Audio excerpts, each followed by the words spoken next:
मैंने ये बजट को बहुत गौर से सुना और इस बजट में खासकर गरीबों के लिए, लोअर मिडिल क्लास के लिए और मिडिल क्लास के लिए भी कुछ भी उन्होंने नहीं दिया। और दूसरा जो है, ये अंतरिम बजट रहने की वजह से उन्होंने कोई ठोस अनुष्ठान करने का बजट नहीं दिया। सिर्फ काम चलाने के लिए डे टू डे अफेयर्स के लिए ही उनका बजट है। पिछले 10 साल में सरकार ने जितने वायदे किए थे, मैंने ये बजट को बहुत गौर से सुना और इस बजट में खासकर गरीबों के लिए, लोअर मिडिल क्लास के लिए और मिडिल क्लास के लिए भी कुछ भी उन्होंने नहीं दिया।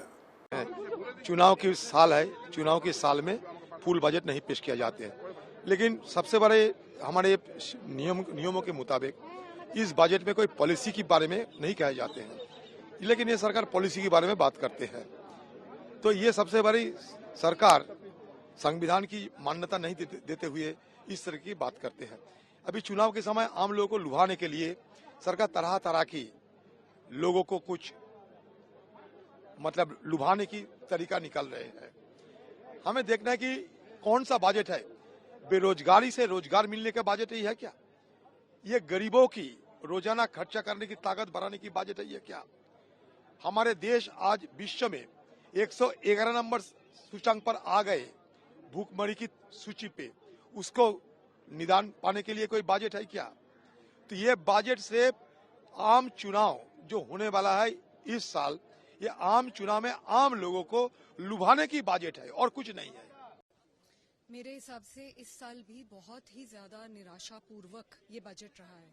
देश में महंगाई और बेरोजगारी चरम सीमा पे है, पर इस बजट में कुछ भी नहीं बताया गया कि सरकार क्या कदम उठाएगी जिससे कि महंगाई और बेरोजगारी से लड़ा जा सके। जेंडर बजट हर साल 5% के अराउंड होता है। हम महिलाएं देश में 50% हैं, फिर भी जेंडर बजट सिर्फ 5% के अराउंड होता है। आज महिलाएं वर्क फोर्स में सिर्फ 23% हैं, सिर्फ 10% स्टार्टअप्स महिलाएं ओन कर रही हैं, सिर्फ 20% एमएसएमईज महिलाएं ओन करती हैं। तो बजट में क्यों नहीं इस बारे में बात करी गई कि किस तरीके से महिलाओं को वर्क फोर्स में ज्यादा पार्टिसिपेशन करने का मौका दिया जाएगा। हम ये देखते हैं कि महिला सुरक्षा पे वही घिसी-पिटी स्कीमें बार बार आ जाती हैं। बेटी बचाओ, बेटी पढ़ाओ। अरे सिर्फ नारेबाजी से थोड़ी ना बेटियां बचेंगी, बेटियां पढ़ेंगी। क्यों नहीं इस बार बजट में बताया गया कि हर डिस्ट्रिक्ट में किस तरीके से फास्ट ट्रैक कोर्ट्स बनाए जाएंगे, पुलिस के संसाधन, पुलिस की जवाबदेही किस तरीके से बढ़ाई जाएगी। आज अगर आप दिल्ली पुलिस को भी देखें तो सिर्फ 11.75% महिला पुलिस फोर्स में है। तो कैसे ये नंबर बढ़ाया जाएगा? क्यों स्वास्थ्य के बारे में, क्यों एजुकेशन के बारे में और बात नहीं करी? तो मेरे हिसाब से एक आम इंसान के लिए ये बहुत ही ज्यादा निराशापूर्वक बजट रहा है और मैं काफी डिसअपॉइंटेड हूँ।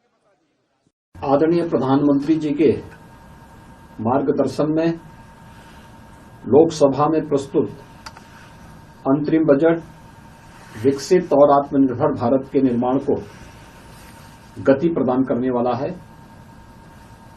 140 करोड़ भारतीयों की आशाओं, आकांक्षाओं और अपेक्षाओं के अनुरूप विकासोन्मुख बजट प्रस्तुत करने के लिए माननीय वित्त मंत्री जी का हृदय से अभिनंदन। यह अंतरिम बजट गांव, गरीब, किसान, नौजवान व आधी आबादी से संबंधित समाज के हर वर्ग के सपने को पूरा करने की दिशा में महत्वपूर्ण सिद्ध होगा। महिला सशक्तिकरण के उद्देश्य से लखपति दीदी योजना के लक्ष्य को 2 करोड़ से बढ़ाकर 3 करोड़ किया गया है। आशा बहनों को भी आयुष्मान योजना के अंतर्गत लाने का निर्णय स्वागत योग्य है। सभी के लिए आवास के लक्ष्य को प्राप्त करने के लिए सरकार ने ग्रामीण इलाकों में 2 करोड़ नए घर बनाने का लक्ष्य तय किया है। योजना गरीबों के लिए पक्के घर की उपलब्धता सुनिश्चित करवाएगी। 3 नए रेल कॉरिडोर बनाने का लक्ष्य, 40,000 रेल डिब्बों को वंदे भारत में बदलने का निर्णय आने वाले वर्षों में भारतीय रेल की कायाकल्प के साथ साथ औद्योगिकीकरण को नई गति प्रदान करेगा। बजट में रक्षा, कृषि, बुनियादी ढांचा, उद्योग, ऊर्जा, शिक्षा और स्वास्थ्य जैसे क्षेत्रों को बढ़ावा दिया गया है। यह अंतरिम बजट नए भारत की समृद्धि का संकल्प है, विकसित भारत के लक्ष्यों को प्राप्त करने वाला है, अंत्योदय का विजन और 140 करोड़ देशवासियों की सेवा का लक्ष्य है। नए भारत को $5 ट्रिलियन की इकोनॉमी बनाने का मार्ग प्रशस्त करते इस लोक कल्याणकारी बजट के लिए माननीय प्रधानमंत्री जी का हृदय से आभार।